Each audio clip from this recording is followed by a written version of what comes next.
I also thank the Ottawa Chamber Orchestra Quartet for their entertainment during their dinner. Merci à nos musiciens. Thank you. Very nice.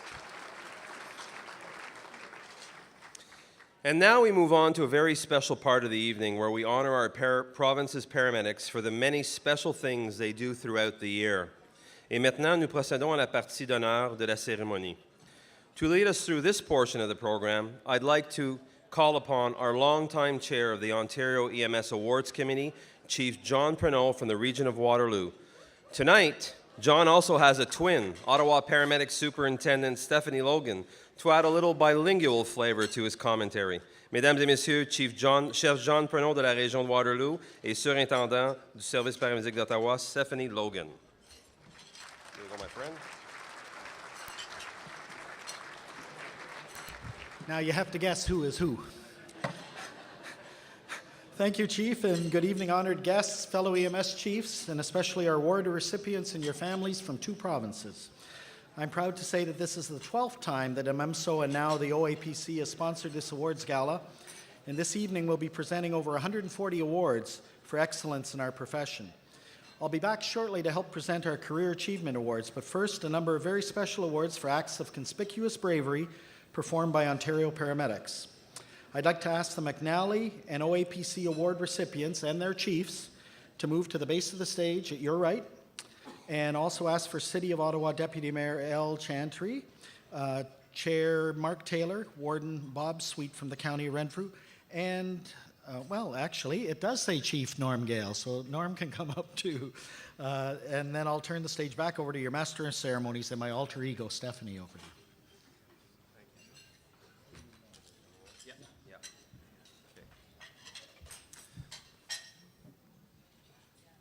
Where's Warden Sweet?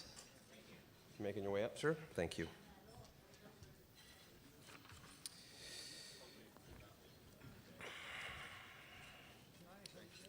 Gentlemen, before we begin, on behalf of my colleague Pernod, Stephanie, and myself, if we mix up some of the names tonight, our sincere apologies. It's not meant. I thought DeMonte was complicated, but there are a few names in tonight's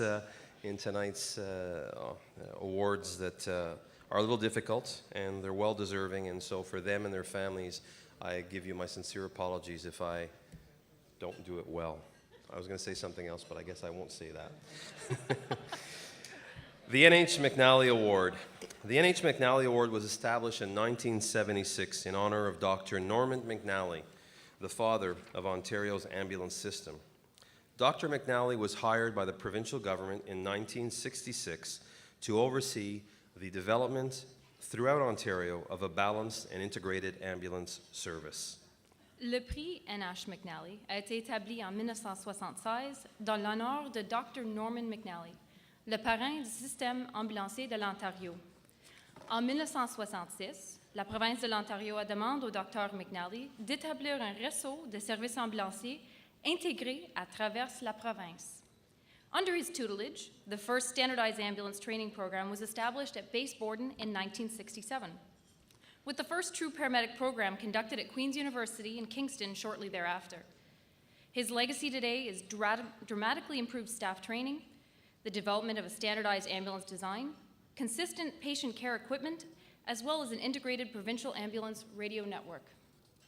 Sous ses sages conseils, le premier programme de formation ambulancier a débuté à la base militaire de Borden en 1967. Cette même année, le premier programme de soins paramédicaux au Canada a débuté à l'Université Queen's à Kingston. Ces efforts ont radicalement amélioré la formation, la standardisation du système ambulancier, ainsi que établi des normes ambulanciers médicales et de radiocommunication pour les ambulances. Sadly, Dr. McNally passed away in 1977 at the age of 62. The award in his name recognizes acts of conspicuous bravery in pre-hospital professionals in the performance of their duties and has a rich history of acknowledging paramedics who have risked their lives to rescue or protect others from harm. It is only presented when richly deserved. Décédé en 1967 à l'âge de 62 ans, le prix porte le nom du Dr. McNally, reconnaissant les actes remarquables de bravoure de la part de professionnels dans le domaine préhospitalier. Le prix N.H. McNally reconnaît les paramédics qui, lors de leur travail, risquent leur vie pour sauver ou protéger les citoyens de leur communauté. Tonight, we honor 15 EMS professionals for their actions in 7 separate incidents. Ce soir, nous honorons 15 professionnels de services médicaux d'urgence pour leurs actes de bravoure lors d'incidents reliés à 7 incidents séparés. And now, the award recipients. Et maintenant, les récipients du prix N.H. McNally. Mandy Purdy et Vanessa McDougall-Dykes, Hamilton EMS. And I apologize for that.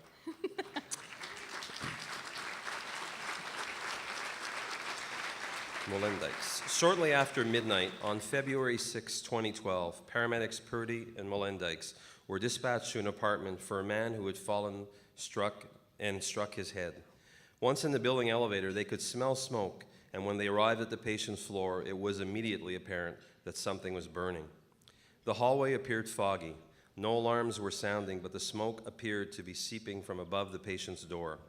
After checking to make sure the door was not hot, paramedic Purdy opened the door very briefly, causing thick smoke to exit and activate the alarms. During that short time, Purdy saw the patient lying on the floor beside his wheelchair and below the smoke line. He also heard screams for help. After calling the fire department, Purdy and Molendikes entered the apartment and quickly assessed the patient for injuries before dragging him to safety in the hallway. Purdy and Molendikes unfortunately suffered the effects of exposure to the sick chemical-filled smoke and required treatment in hospital before being released. Paramedics Purdy and Molendikes.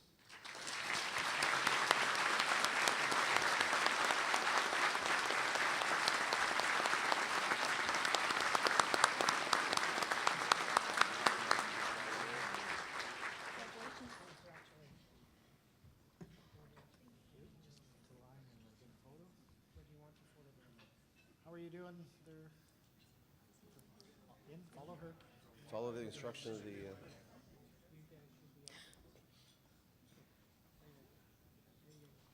After the first couple, we'll get it going pretty quick.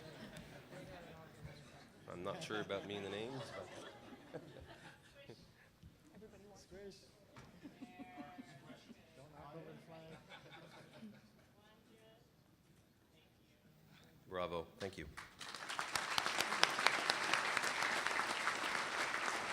Congrats. Tyler Austin and Métis Browning, London Middlesex EMS, or Middlesex London EMS. I apologize to my colleague, he corrected me earlier.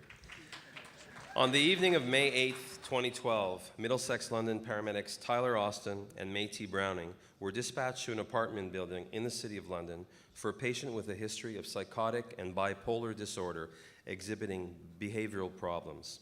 The patient had apparently tried to stab her mother, and the crew was cautioned not to enter until police arrived.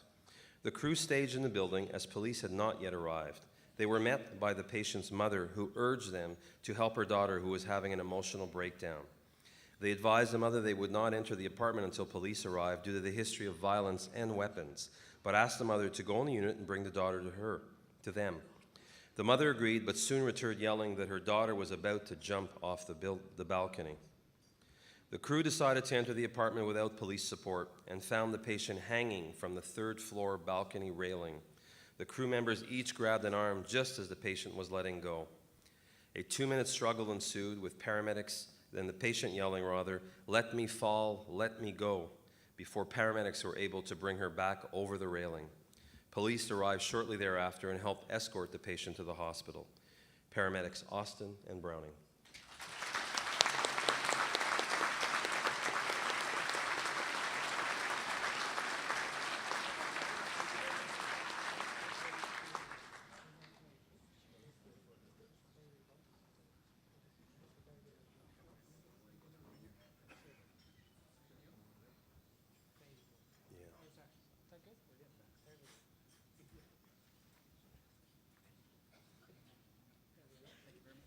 Thank you.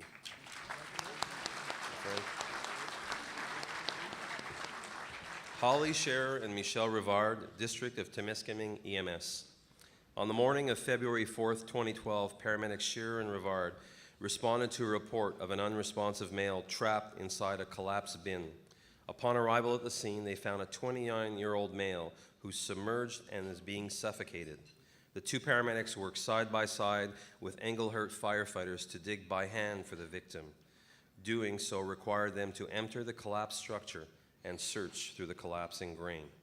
Tôt le matin, le 4 février de cette année, les paramédics Michel Rivard et Holly Shearer ont répondu à un appel pour un homme inconscient dans un silo. Entrouchés dans le grain, les paramédics ont entré dans le silo et, avec l'assistance des pompiers d'Engelhart, ont creusé à la main pour dégager l'homme de 29 ans. After several minutes, they were able to locate the patient's head and arms, cleared his airway, and supported his C-spine until he could be extricated to a spinal board. The patient had aspirated a large amount of grain, and following aggressive suctioning and assisted ventilations, the patient was transported to the ambulance and to the local hospital. The patient was discharged the next day with no side effects from what could have been a fatal incident. Après plusieurs minutes, ils ont pu récupérer la tête et les bras du travailleur et sont mis à dégager les voies respiratoires et immobiliser l'homme avant de débuter les mesures de sauvetage. L'homme a été transporté vers l'hôpital où il a été admis pour la soirée. Le lendemain, le travailleur a pu retourner chez lui sans effet secondaire de la presque mortelle situation. When interviewed after the incident, asked if they felt they were in danger themselves during the rescue, their response was, "We just did what we had to do and couldn't stand there to watch a man die." Quand ils ont été demandés de leur part dans le sauvetage et le risque à leur propre vie, les paramédics Rivard et Shearer ont déclaré « On a fait ce qu'on a dû faire. Il n'y avait aucune intention de témoigner du décès de cet homme. » Ladies and gentlemen, paramedics Shearer and Rivard.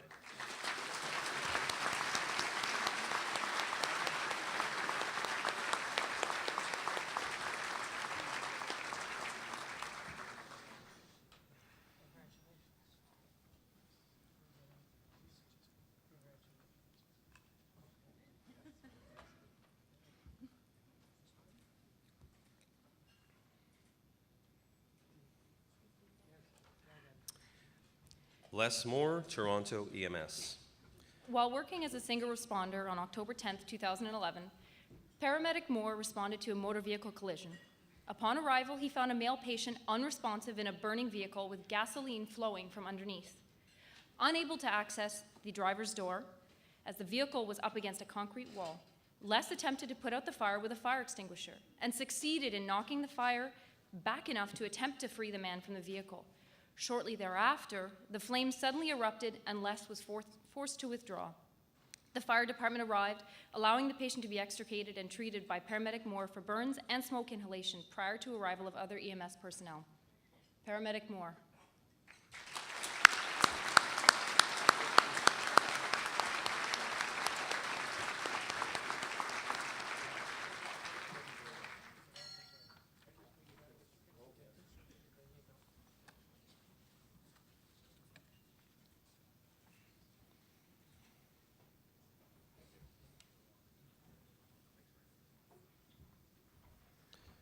Robert Bronson, Heiko Mueller, Toronto EMS. On November 4th, 2011, the two paramedics came across a fight involving two people at Danforth and Parkmount Avenue. Upon determining that one of the parties was a plainclothes police officer shouting that the other individual had his gun, the paramedics immediately wrestled and pinned the individual to the ground. The plainclothes officer was then able to secure the weapon before other officers arrived. Paramedics Bronson and Mueller.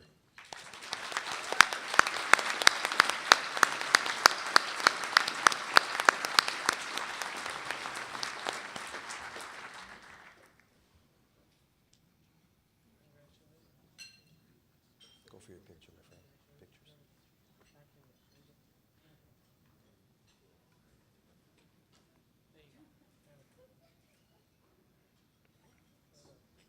Well done, guys.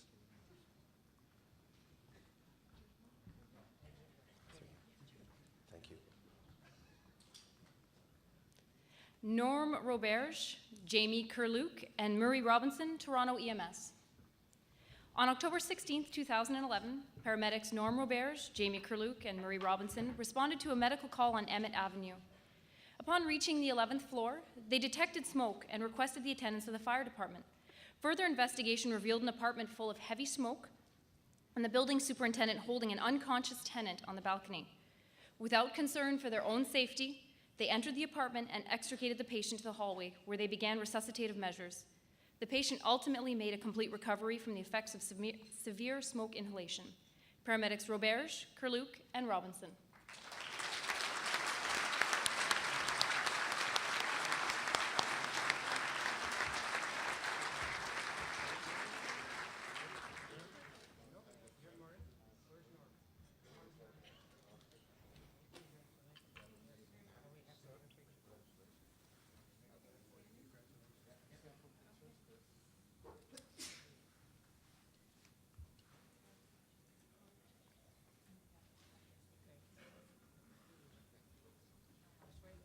Thank you.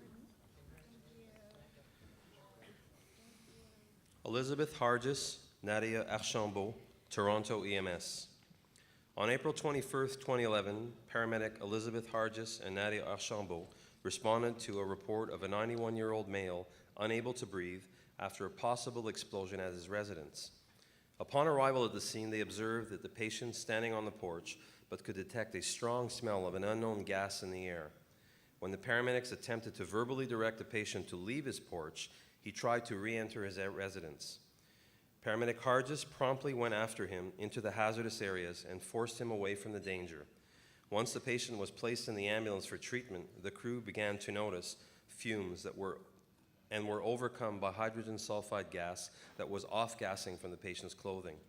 Decontamination procedures were required, but the patient and medics all recovered. Paramedic Hargis and Archambault.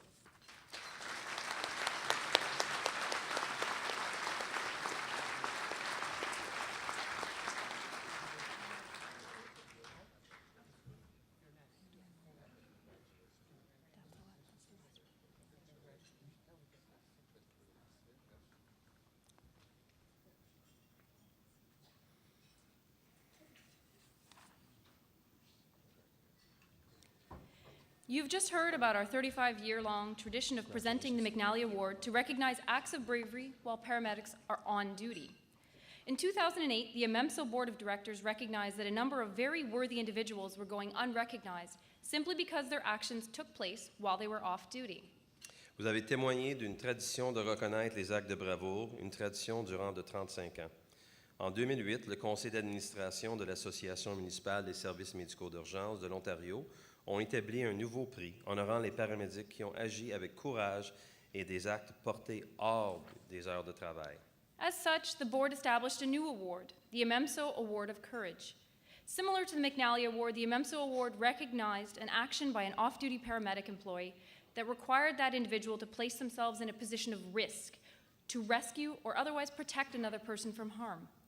This is the fourth year that the award is being presented, but it's the first time under its new name, the OAPC Award of Courage. Conséquemment, le prix de bravoure AMEMSO a été établi.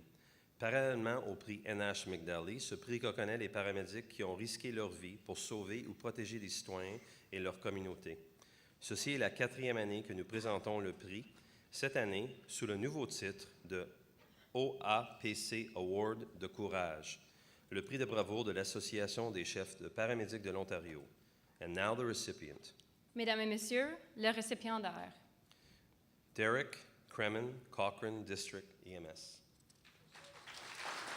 During the early evening hours of July 2010, paramedic commander Derek Kremen was training for a triathlon at Gill Lake Beach in Timmins, where he observed a large adult male walking fully clothed into the lake. Local police officers were in pursuit, as unbeknownst to Kremen, the male was attempting suicide. The male swam out towards the middle of the lake with the police officers following. When they caught up with the male, a struggle ensued, with the male trying to pull the police officers below the surface with him.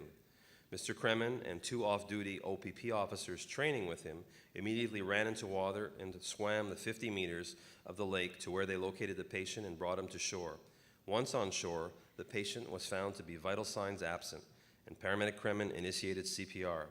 Within a very short amount of time and prior to EMS arrival, the man was resuscitated and regained consciousness before reaching Timmins and District Hospital. Fortunately, all of the rescuers survived the incident. Ladies and gentlemen, Paramedic Kremen.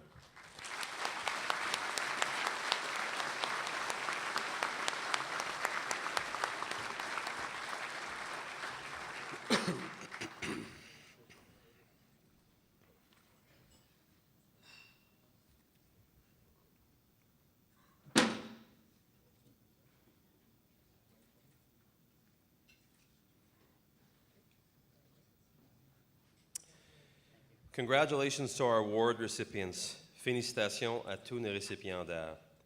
I'd now like to turn things over to John Pruneau, who will be your host for the EMS Exemplary Service Medal presentations. Maintenant, j'aimerais retourner la présentation à mon collègue John Pruneau pour les médailles.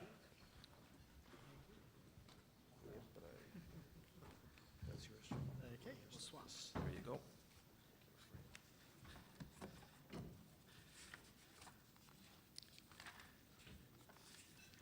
Yes, we do a little bit of construction here at the same time.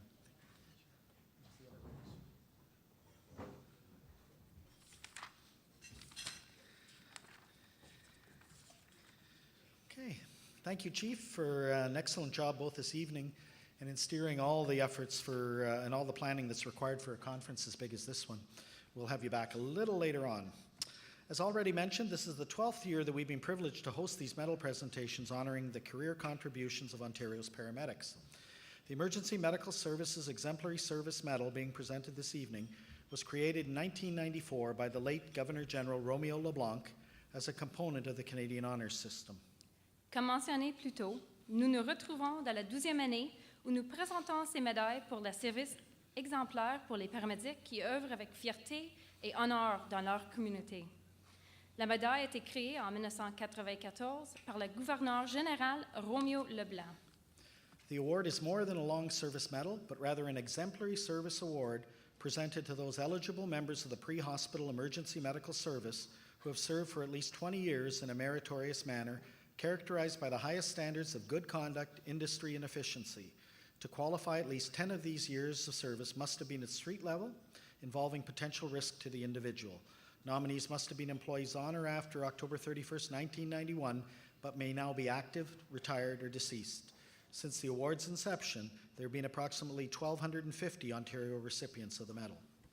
La médaille récompense les professionnels qui, dans leur cadre de leur emploi, dans les services d'urgence médicale préhospitaliers au grand public, ont œuvré avec plus de 20 ans, dont 10 ans au moins à avoir eu des activités pouvant comporter des risques et qui ont accompli leurs fonctions de manière exemplaire, fait preuve d'une conduite sans reproche et accompli leurs tâches avec zèle et efficacité. This evening, 122 individuals will join this exclusive club overseen by our Governor-General, His Excellency David Johnston. Ce soir, 122 individuels recevront l'honneur de porter cette médaille, surveillée par son Excellence le très honorable David Johnston. Before presenting this year's honorees, let's take a few moments to acknowledge 30 previous medal recipients who this year received service bars representing 10 additional years of exemplary service to their existing medals. The recipients are shown on the screen, and I know some of you are in the audience, so please stand and be acknowledged.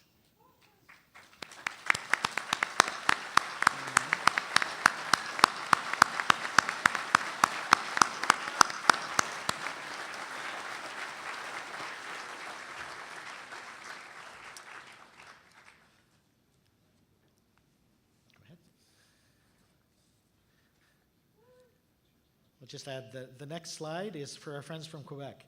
Oh, I'm sorry. My apologies. The next slide is for the friends from la coopérative des paramédics de l'Outaouais. Excuse-moi. And I have to mention that on those two slides, there were 7 names bolded on the list that represent EMS careers that exceed an amazing 40 years in duration. So.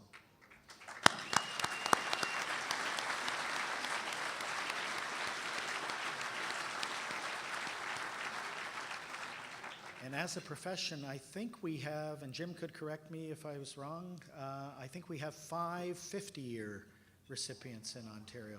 I don't think we'll see any more of those. Tonight we will be calling up medal recipients and senior staff from each municipality all at once. You'll have an early warning to move to Kevin at stage right. He's hiding over there. He's waving at you. And then everyone will climb on stage, stand on that side of the stage until your name is called. Durant cette soirée, nous allons inviter les récipiendaires à s'approcher en groupe. Avant de vous avancer, il y aura une annonce de venir vous rassembler à la droite de l'estrade et, quand annoncé, venir sur le plateau avec vous et vous placer sous la bannière. Individual photos will be taken of each presentation, and then a group photo will be taken immediately after. You're welcome to take your own photos if you must, but the official photos will be provided to you electronically at no charge. Mjörgen, our official photographer, will make sure you get the best shots without having to leave your seats. Une photo sera prise de chaque individu présenté avec la médaille et par après une photo du groupe. On invite les gens à venir près de l'estrade pour prendre des photos, mais les photos prises par notre photographe officiel seront disponibles sans frais dans quelques semaines sur le site Internet de l'association. And if you look inside your program, you'll see a website address for downloading the photos.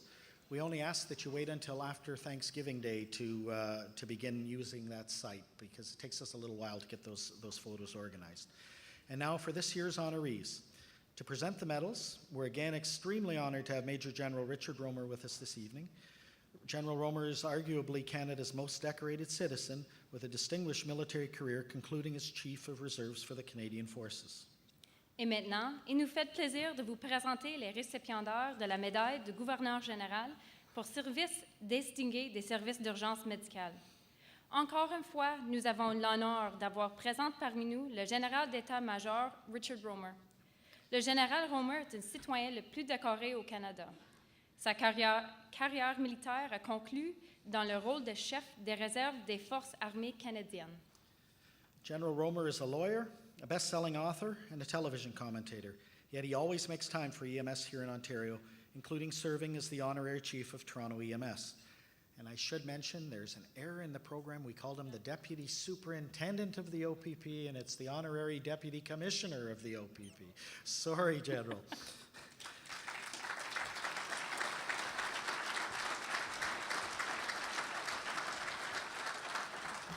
Those of you who've heard him speak before know how fascinating an individual he is.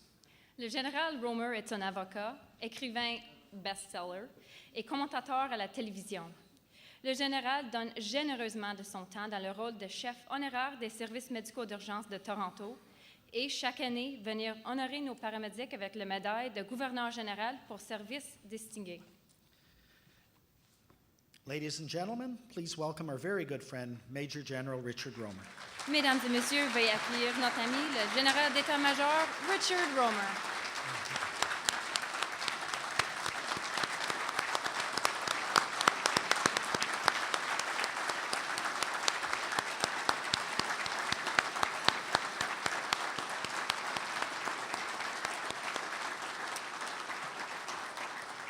And I've never known the General to be without words, so I'm sure he'd like to make a few comments. And while he's coming over to the podium, could we have the recipients and senior staff from Cochrane, Cornwall, Stormont, Glengarry, and Durham join Kevin at what is your right side of the stage. General?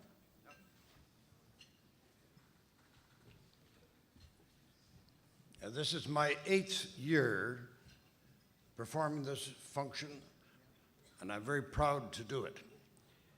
It is a remarkable period of time that EMS has grown. My first event was in a place called Chatham, way down there in southwestern Ontario. And the crowd was small. Very few people wore uniforms, but it was a beginning. And the beginning has grown into this magnificent group here tonight. What, 600, 700 people. Fantastic. And the amount of service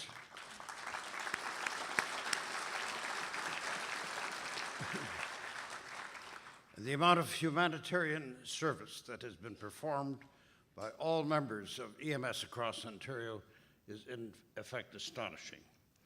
One of the objectives I had hoped to achieve personally in the period of time is for the Premier, and I'm still after him, the Premier, I organize his ceremonial events just for something else to do, such as Remembrance Day, which is coming up very shortly. but he decided 6 years ago that he would honor families of people in the military and the fire and police who had died during the year on duty.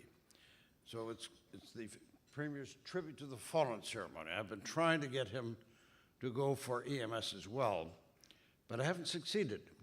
But I'm not finished.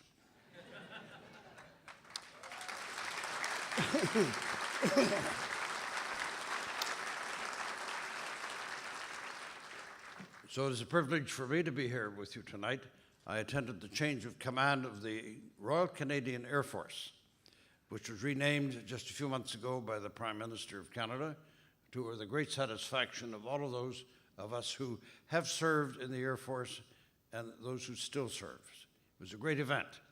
So I'm doubly privileged today to be there and in full uniform. I'm the only general or serving officer, general officer who is